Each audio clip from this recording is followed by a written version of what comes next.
Entre aspas, os modelos poligonais dos personagens eram alterados por mudanças de roupa e por danos recebidos de inimigos. Fecha aspas. Agora vamos falar do grandioso rumor, né, que está rodando aí pela internet, ou já rodou, né, que é o caso do Akuma no Resident Evil 2. Sim, vamos falar deste rumor, né? E em seguida vocês vão ouvir. Resident Evil 2 foi um jogo que pegou tudo o que uma franquia tinha um bom e melhorou, colocando a série estratosfera com campanhas que se encontravam chefes mais feios, mais zumbis e um mito que até hoje tem gente atrás. Jogar com Akuma, o demônio de Street Fighter. Na verdade, não. Essa foi uma brincadeira de 1º de abril da EGM, mas que repercute até hoje. Em uma matéria sobre curiosidades sobre Akuma Street Fighter, a revista afirmou que havia um jeito de desbloquear Akuma como um personagem jogável em Resident Evil 2 e que ele não usaria armas, só golpes ou Hadoukens, por exemplo, né? Se você procurar ainda hoje, há jogadores perguntando em fóruns sobre como desbloquear o lutador em Resident Evil 2. Reza a lenda que você precisava terminar o jogo em uma porrada de vezes sem levar ataques, só usando pistolinha e uma pistolinha e mais um monte de pré-requisitos insanos. Insanos para aí sim poder jogar com Akuma. Ele não carregaria armas, apenas os punhos Hadoukens, mas no fim descobriu-se ser uma piada de 1º de abril da EGM, que colou a seguinte foto na revista. Essas fotos aí que agora que vocês estão vendo, essas prints aí do Akuma, são relativamente falsas, mas todo mundo tentou jogar com Akuma e na realidade não conseguiu, né? Então isso aí, esse mistério aí é falso. Então todo mundo tentaram jogar com ele, mas na realidade nem conseguiu, porque não existe fonte ou mod que você possa jogar, não existe, né? Se existisse na realidade um mod, até poderia ser, né? Mas não há provas, né? De como conseguiu Akuma, não há provas. Agora vamos já direto para um assunto novo da Valve que eu havia mencionado aí no início, tá? Vamos para o assunto da Valve. Half-Life 3. A fonte interna da Valve revela novas informações sobre o lançamento do game. No último ano, durante a Gamescom 2016, um inusitado pôster acabou ganhando um destaque no evento de agosto na Alemanha, que chegou sem aviso prévio e causou euforia generalizada nos internautas. A imagem em questão revela que Half-Life 3, o suposto jogo da Valve, que até hoje nunca viu a luz do dia. O nome do terceiro título da emblemática série de ficção científica apareceu em um peso na comunidade de rumores e vazamento nos últimos anos, e, apesar de grandes publicações, acabou gerando mais dúvidas do que respostas nos fãs que aguardavam ansiosamente pelo próximo shooter. Mas eis que 2017 chega com pacote de surpresas e nada de animadoras para o universo Half-Life. Half-Life 3 não existe. A Valve nunca anunciou o título. Abre aspas. O mais próximo que eles chegaram disso foi dizer que Half-Life 2 teria 3 episódios. Tivemos apenas 2 deles. E essa, infelizmente, será uma promessa que jamais se cumprirá. Essa foi as novas informações da Valve que vocês acabaram de ouvir. E agora sim, pessoal, agora vamos para o assunto que vocês estavam esperando. Sim, exatamente. Bora lá? Agora sobre a sequela do jogo, que teria uma continuação, que seria Ura Zelda. É isso aí, vocês vão ouvir. Bem, eu separei essa matéria para poder falar sobre esse tal de Ura Zelda. Tudo bem?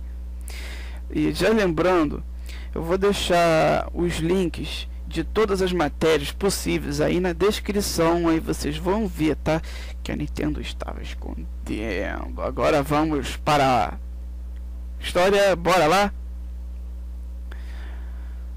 Para quem não sabe, a palavra sequel em inglês significa uma continuação. Uma das sequelas que eu irei falar é Ura Zelda. Em japonês significa outro Zelda. Agora vocês vão acompanhar essa história. O início do desenvolvimento. Em 21 de novembro de 1998, na América do Norte, em 23 de novembro de 1998, e na Europa, em 11 de dezembro do mesmo ano, originalmente desenvolvido para o periférico Nintendo 64 DDD. É isso mesmo. O jogo foi, ao invés de ser lançado em cartuchos de 56 megabytes e 32 megabytes, os quais eram os cartuchos de maior capacidade que a Nintendo produzia na época. Análises. Os gráficos foram elogiados pela sua profundidade e detalhes. Apesar de críticos observarem que eles nem sempre eram os melhores que o console tinha a oferecer. Game Revolution observou as faces dos personagens, os desafios gráficos mais difíceis em personagens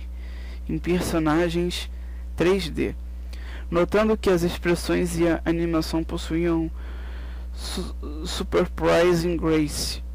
Para IGN, Ocarina of Time melhorou os gráficos presentes em Mario 64 e Super Mario 64, dando um maior senso de escala. O verdadeiro Ura Zelda 64 DDD, o projeto de restauração. O desenvolvimento do jogo em versão Disk Drive. Ura Zelda significa outro Zelda em japonês, como eu tinha falado anteriormente, estou repetindo. É um dos contos mais populares e interessantes da história de Zelda. Depois que o Ocarina foi rebaixado para ser jogado em um cartucho de Nintendo 64 simples, a Nintendo planejou criar uma expansão de 64 discos com algumas das características que tinham que ser cortadas do jogo original. Como o lançamento apenas no Japão F-Zero 64 DDD, uma expansão Ura foi destinado a adicionar mais conteúdo para Ocarina of Time, com novos mini-jogos, novas subquests redesenhado e novas masmorras. Em uma entrevista, Miyamoto nos diz quando o jogador teria completado Ocarina of Time. Ocarina of Time com o Zelda, ou com Ura Zelda, com Zelda Ura. Ele poderia revisitar o mesmo mundo, mas com novas características, novos personagens e mais lugares para explorar. Muitas perguntas e mistérios de Ocarina of Time seriam resolvidos em Ura, como o corredor invencível de Hyrule Field, a Unicorn Fountain, Ocarina of Time Pedestal e muitos outros. Recursos planejados para os 64 DDD. Entrevistas. Uma das entrevistas que eu vou falar sobre o Ura Zelda, já deixei aqui no roteiro, vou até chegar a falar, beleza? O título pode suportar a GB câmera para criar máscaras para Link. Miyamoto insinuou essa possibilidade em uma entrevista com 64 Dream. Se isso não vir a ser verdade, os jogadores serão capazes de criar suas próprias máscaras no Talent Studio e implementá-los para Ura Zelda. A lenda de Zelda DDD, 22 de setembro de 1999. Isso estava funcionando e foi mostrado para Mother 3.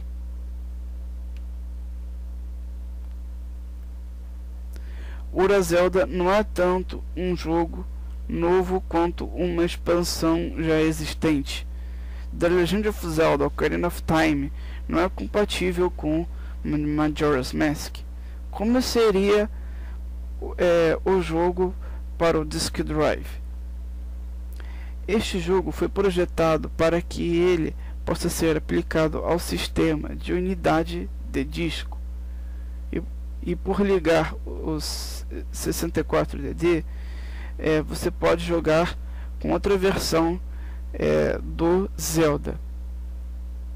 Por esse método, todas as masmorras serão substituídas por novas. Acho que será o próximo Zelda que faremos. Agora sim, vamos para a recriação do jogo Ura Zelda. O projeto Ocarina of Time Beta Restoration foi um projeto iniciado por Zelda Master 90 e sua equipe, Team Beta Triforce. Em maio de 2008, o objetivo do projeto era restaurar o longo perdido 64DD Zelda, também conhecido como o Beta Ocarina do Tempo, tanto quanto possível, do que torná-lo como se tivesse sido 100% concluído e divulgado ao público. Era uma outra maneira que significava a ser uma revisão completa de Ocarina do Tempo. Eles foram apoiados por Unseen e Zelda Informer. O projeto foi desde então cancelado e as tentativas de reviver ou continuar o trabalho de Team Beta Triforce revelou-se